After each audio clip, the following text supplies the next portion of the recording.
talking about, and then putting in additional practices on parks. So, can citizens really make a difference? Yes, because of the citizen involvement is essential. We've partnered in the last couple of years with the Prior Lake Spring Lake Watershed District. We're here tonight to talk about Lower Prior Lake. The residents in Prior Lake definitely associate with the lake. And I think that's, part of why the Watershed District was formed too, that they wanted protection for their lake system. They want somebody watching that lake and making sure that it's going to be clean. The box is pretty much our study area. Obviously that's around Lower Prior Lake. And the yellow are the sub-watersheds, the areas that drain directly to the lake. This needs to be a message carried from one citizen to the next, because we'll never have that level of capacity with a relatively small staff to reach out to the 20-some thousand residents that are in the Watershed District.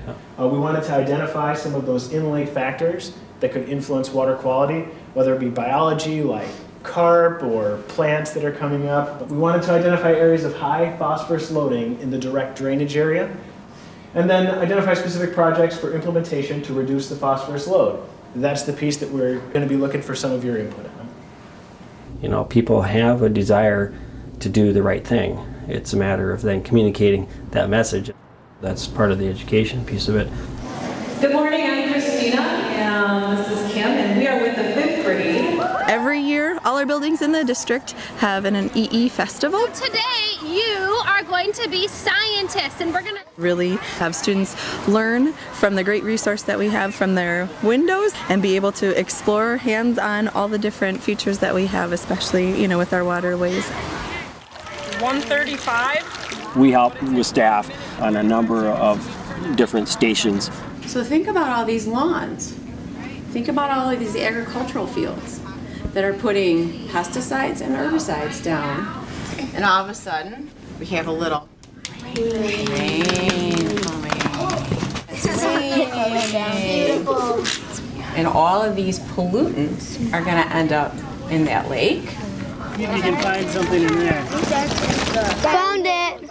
So we have some representatives from the Three Rivers districts, or naturalists, that come out to help us each year. You see the other one? Look at that one swim around the edge. Can you get it if you can reach it? We do have our volunteers from the Watershed District and just some parents that are great enthusiasts too who help us out. 44, right? Yeah. As a Watershed District representative, it's important for us to continue to communicate the message of watersheds to the generations that are coming up, the future leaders.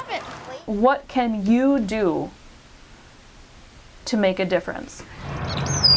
This used to be partial sand, and this is a part that we tried to keep as sand, and we spent more times tilling and trying to keep the weeds out of it. Finally we said, we're not winning, so let's just adapt to what... Let's just let nature have it. And so we started doing research on this and started talking to the Watershed District, and they said that we'd be a really good candidate for a lakescaping project. So we applied for it, and then they did all the drawings and brought out volunteers, and we participated. And so from where the flagpole is over, there's various Minnesota native plants that have been placed in there. One of the things we love, even though this looks kind of messy, sometimes people think, oh gosh, what a mess you have down there. We love it because it's a nice buffer to the shoreline, and the wildlife in here is unbelievable. We have so many hummingbirds, we can't even keep track of them, and we don't even feed them. We've got all kinds of butterflies that we didn't have before, so we know that there's stuff in here that they like.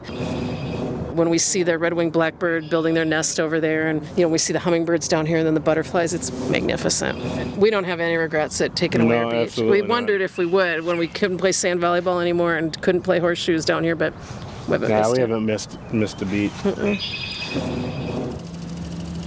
When we put projects in, like a rain garden on a curb cut, or someone does some water smart landscaping, the most effective type of education and outreach is that person's enthusiasm about the project they just finished. People see the benefits for themselves. In place, and we got a very intelligent staff and that can meet people and talk and say, well, that's really not it, but we can do a little here or here. That's what it takes. I say the biggest thing we have to do is educate so that people do the right thing and want to do the right thing. If we can make people aware, they all have a responsibility to keep the lake clear. And if you fertilize, please check the bag to see that there's no phosphorus on it.